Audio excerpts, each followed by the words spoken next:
It is indeed an honor and a privilege to introduce to you an exceptional young woman, our senior, Juna Mangar. Since Juna arrived in the United States a little over 5 years ago, she has faced every challenge with enthusiasm and eagerness. She has given energy and willingness to learn to every new experience, embracing them with absolute delight. After Juna's first year of soccer at collegiate, she was given the Tasmanian Devil Award. Although she wasn't sure of what a Tasmanian Devil was or what it represented, I think it clearly defined her determination and fearless approach to every aspect of her new life in America. Juna and her family have added a dimension to our family of joy and love, and we thank them for that. On behalf of all the Hoffmans associated with Collegiate, we thank you for accepting Juna into your school family, nurturing her, supporting her education, and giving her the opportunity for a better future, the very reason her parents decided to immigrate from their home country of Nepal. I present to you our friend, Juna.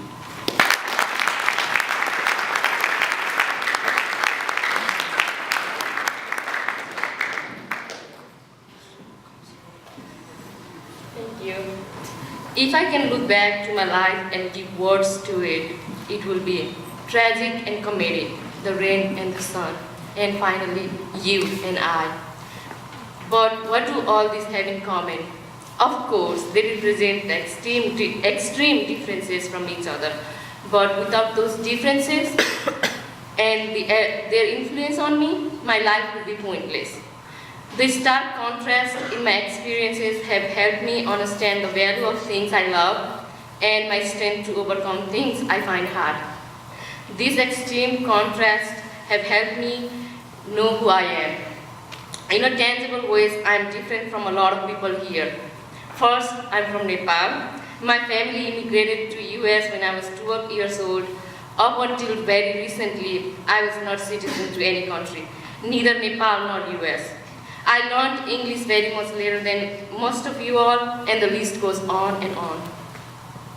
This is why today I would like to share how it is good to have a little mixture of terrible and fantastic experiences in life to shape you to become a stronger person when we face challenges. Most of us hate having problems and having hard times, but they help when we face challenges. But they help us embrace what happens in life in order to move forward. The hardest situation for me was when I left Nepal with my family for my brothers and my better future. Even though I was entitled as a refugee and lived in a house that was made up of thatch and mud in Nepal, but I loved living in Nepal. Because everyone that I saw and talked to when I walked down the road, I could relate to them physically, emotionally, and could feel their pain. In Nepal, the houses were close to each other, so I always enjoyed living next to my friends and family. My daily walk to school was always full of adventure. It was tough to leave behind all my family, friends, and loved ones, and only to take the sweet memories because there was no guarantee I could see them again. However, moving on by putting them in my thoughts and in my heart made me move forward in life, and I was able to receive the kindness from Emmanuel Church and the Hoffman family to settle in America. I was very grateful to be part of Louisville Collegiate community with all my wonderful teachers who helped me with my education. I'm also grateful and thankful to have kind friends and coaches who have helped me to be a better athlete too. It was very tough to settle in America because it was a different place from Nepal. In Nepal, you were able to sleep and cook in a house, but everything was outside our house, like our toilet and even the bathroom. These facts of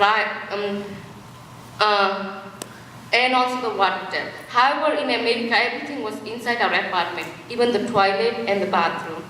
This fact surprised me, and it was tough for me to find new friends because there was no excuse for getting out of the house and spend time with other people. The food was so different that I lived from fruit and drinks for months.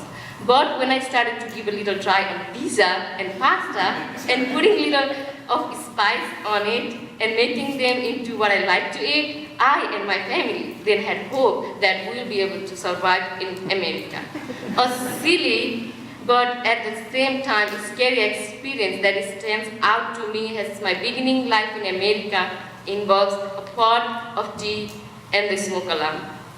It was our second day being in America and my mother decided to make chia, a typical Nepali tea, for all of us just like in Nepal. But we weren't in Nepal any longer and this quickly became quite clear. She came to wake me up to start a fresh new life in America with a cup of chia that she was cooking. Even though she was being nice and helping me out, I didn't want to start a fresh life in America because I was feeling hopeless and was nausea from the 15 hours of plane ride. Then I was refusing to get up and start a new journey in a new place. All of a sudden, big noise from hallway. Beep, beep, beep. Got my attention and I thought it was calling me. I was so scared but too curious about the noise, so that I nervously jumped right out of my bed and went on the hallway to solve the mystery. Then it was not only me, but we all got surprised by the smoke being everywhere, and we were surprised by how a little thing could make a huge noise. So I rushed out of the door in my pajamas. When I got outside and turned back to see what had happened, I realized that no one from my family had come outside with me. So I waited for them to come join me. When 5 minutes passed by and no one came outside, I got so anxious to see what had happened to them. And as I opened the door carefully, I was shocked by seeing everyone sitting in the sofa and laughing. I was so confused by what had happened and what could I possibly miss. I asked my mother what happened, why are you laughing, how is everything back to normal? Then my mother told me the milk overflowed from the pot, that is why the beep went crazy, but turning off the oven, little bit of fanning and putting wet towel over the detector did everything. Then I was happy everything was back to normal. Everything was back to normal. Wait, I missed a part, sorry. It was funny the way we all rushed all over the place to stop it, my mother said. And I was happy that everything was back to normal, but I regretted on running outside instead of helping. This memory reminds me how afraid and anxious I was then. But from this situation, I have learned to handle all the problems that you get in life and not to run away from problems, even though it is the easiest way to do it. The biggest problem in my life that I could not escape from was when I was 16. At first, I was happy to be 16, not only because it was my sweet 16, but I was happy that I would be able to work and feel the adultness in me. Even though my parents were refusing me to work, I wanted to work in the summer and be more adult-like and independent too now. So, with the help of Judy, my closest friend, I was able to apply to nearby restaurants like McDonald's, Taco Bell, and Frisch's Big Boy.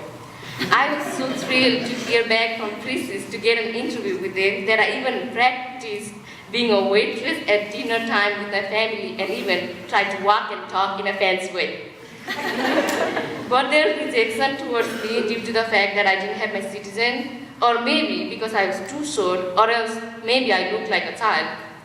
I was surprised to know that I regretted not being able to be a citizen. My hopes and dreams started to rain out, and I did not want to live in America anymore. But there was a second chance for me not to work at a job, but to be able to be naturalized. Then I could see the light, and I was happy that I was able to say where I was from now. When I passed my naturalization test on December, it was the biggest start of my new life. So this is my story, and from my story I wanted to leave off with 3 things so that you all may use it in your life too. Number 1, have fun while you learn. Number 2, never run away from your problems. #battle.